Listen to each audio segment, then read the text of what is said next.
All right, let's get right into it, everybody. Families in Philadelphia sleeping a little easier last night after police finally captured that convicted murderer, Danilo Cavalcante, ending a really tense 2-week-long manhunt. Yeah, many days there. The 34-year-old escaped prison 2 weeks ago by scaling a wall. He was eventually captured about 20 miles from the prison home.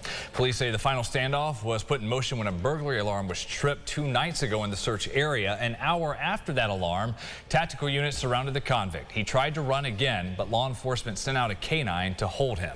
The man arrested in the deadly hit-and-run motorcycle crash that killed Chaz Walker appeared in Irondequoit Town Court yesterday. Jason Bell charged with leaving the scene of a personal injury incident resulting in death. Walker died after being hit on Empire Boulevard, as you'll recall, back on July 30th. This hearing before the judge has now been moved to October 4th. News 8 speaking with the victim's family, they say they're frankly appalled that Bell is still legally allowed to drive. And for him to be able to just walk around and I mean, not go to jail. He never even seen the inside of a jail. And then you postpone it to October 4th. But my son is not going to get up out of Falls Cemetery. He's gone. He's gone. And this man is walking around just free as a bird. So you can't tell me that there's no justice for my son. I mean, I'm just not understanding that. That was Chaz's mom. She says she was told she's going to have to wait to get even more answers once the prosecutor handling this case returns to the office next week.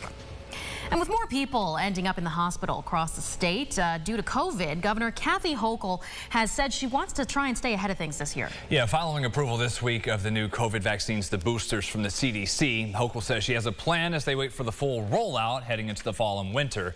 Adding all nursing homes in New York are required to make the vaccine available to residents so they don't have to leave the nursing home to get it. And this dose plan will come with fewer restrictions, and it has been recommended everyone older than 6 months get it. I know everyone wants to be done with COVID, but COVID is not done with us. I'm reinforcing that nursing homes are required to make this vaccine available to their residents. They shouldn't have to go out, go online, try to figure it out. They shouldn't have to go out and leave the nursing home. It needs to be available and will be available in the nursing homes.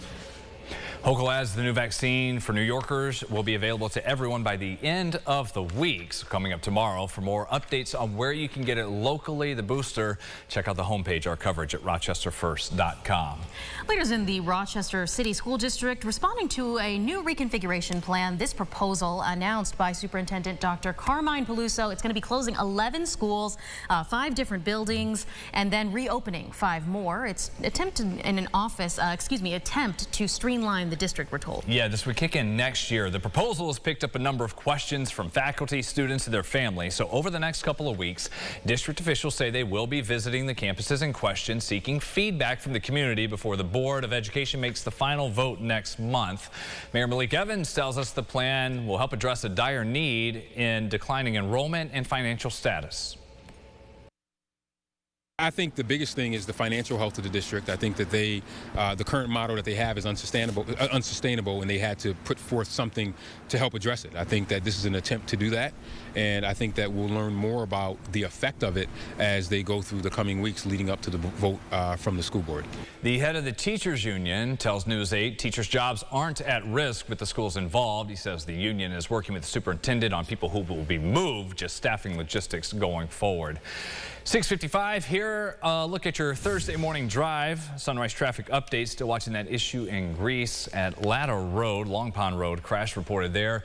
The view from the west side, 490 is good, 390 as well. And we do have some good news on the east side. Let's get to that story where crews are done working to get Empire Boulevard back open along the bay following this 2-car crash yesterday morning around 11. Now, up until a few moments ago, they were still working at Plank and Empire to fix utility poles that have been closed all morning. More than 8,000 customers were in the dark at one point due to the crash. The cause has not been determined. Deputies say it may have been a medical emergency, but again, Empire is fully back open. Samples from some mosquito pools in New York have tested positive for the virus known as Triple E. The affected pools are in Albion near Syracuse and West Monroe. Another 3 pools tested positive for West Nile. Health officials say they are continuing to keep an eye on the mosquito activity, but so far they have no plans to spray them down. Yeah, maybe just see with that forecast, cooler temps. shoo some of them Kill away. them off. It'll hopefully do something for it. It's not going to go completely away till we get that first frost of the year. That's that final blow. Not yet. Thankfully, I don't think I'm ready to handle temperatures into the 30s. I can stick with the 60s and some 40s that we got showing up in the 8-day forecast. We'll watch for some rain maybe by next Monday, but that's really going to be our only appreciable chance for it all the way through the 8-day forecast to get back into a drier pattern after what's been a wet couple of months here. That'll be something that we have to keep an eye out for. Maybe a bit of a rebound into next week too. Temperature-wise, we'll have to keep an eye on it, but you know, 50s, 40s, time to turn the heat on for some people. Yeah. Some people, that 17%, what was it on the poll? Waiting until we get to the 30s. Yeah. I like having my fuzzy blankets. I let it go a little bit. Yeah, well, let it go a little bit, but that's Don't want to see. you guys are going a little far. Don't want to see breath inside But your you know house. what? It's not my house. Yep. Not my problem. Yeah. That does it for us here. News 8 at Sunrise. Our next update in 30 minutes. CBS Mornings coming up next.